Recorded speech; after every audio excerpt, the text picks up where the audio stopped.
Today's allotment from plot 47 today. So this is my new plot. It's abandoned here at the allotment. It's very windy now.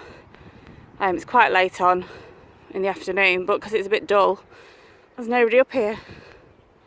I'm all on my own. So both plots either side of me are very neat and tidy. So I've decided I'll come crack on. So this bed actually wasn't too bad to weed out. There's a bit of mare's tail, but I'm not going to stress too much. Sorry, the wind noise will probably be quite bad. But I managed to pick a couple of bags of spuds up from the pound shop yesterday. So I'm going to just sling these in. Some javelin there, and then some Mary's pier. So I've just dug a trench, and I'm going to stick them in. And then at least I've got something growing. And the ground, but I thought the soil was quite bad actually, because it was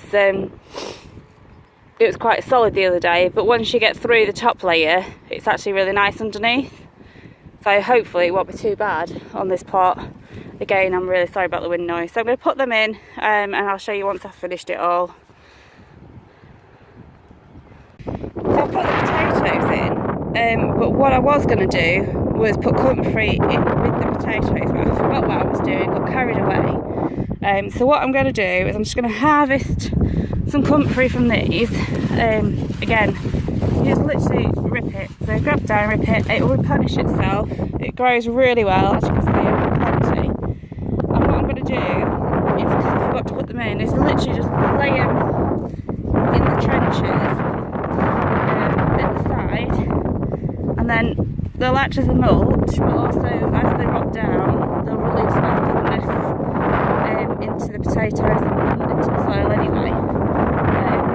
So even though I forgot to put them in the bottom, I'm just going to do that and lay them either side, and then as it gets watered in they'll go in.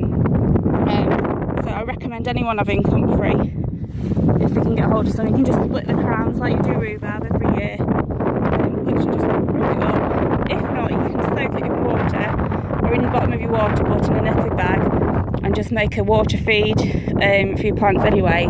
But this is another way you can do it as a garden mulch. If you're putting it under membrane, it'll rot down and feed the soil. So there's lots of ways you can use comfry. You can always pop along to Maura Gamble and look at her Permaculture Life. There's more explanation about the use of comfry on there. There's lots of things that you can do with it as a feed. So I'm going to do that because I'm a Wally and I got carried away.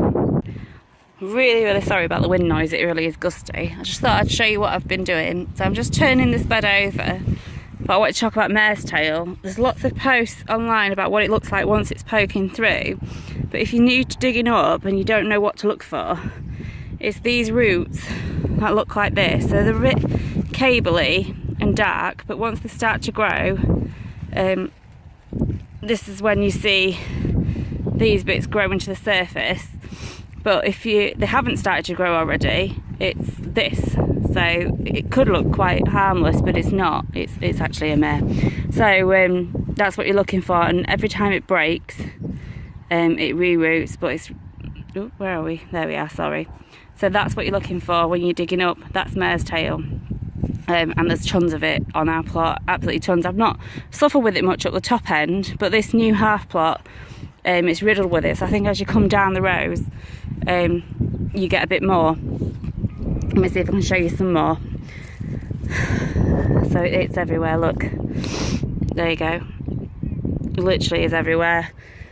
But that's what I've been doing. I've got quite a bit done.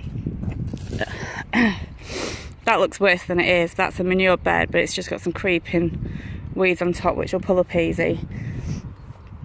So I've just been turning over, going through a few beds. Look at this. How fab. So this is reseeded, obviously. Pot marigold, calendula. I've just sown a load at home because I really wanted it, and then I've got this plot, and it's beautiful. And it's feeding the insects and the wildlife now. So that's really stunning. There is plenty of beauty on this plot. The sprouting broccoli, we've been picking it since we got the plot last week, and it's coming up really beautiful and nice. Again, I've just had a quick dig round. The ground's quite dry, but once you get through the surface, which is rock hard, it's all right underneath. So there's plenty to look at. This is the celery, so I'm going to have some of that, I think, next week once I've finished using up what I've got at home. I think it'll be fine. So just pull the leaves off, use it like a cut and come again. Looks all right. So that's what I've been doing today. So loads done. Well, I think so, and it's so peaceful up here. There's not many people about because it's cold and windy. I hope you can hear me over the noise. Oh, the kids brought some scarecrows the other day, look. Oh, really windy. Brought some scarecrows, so she's our new addition to the plot. I'm not sure what her name is yet. Right, I think I'm done for the day now, because it's getting really, really windy. So I'm going to close up my shed, and then that'll be it for a few days. So for now, it's goodbye, and hopefully you'll like and subscribe. I'm having a few issues with my editor. I've had to try a different one, so my videos are a bit here and there at the minute until I find a decent one. So please excuse anything that's not quite right. But for now I'm going. So from plot 47, goodbye.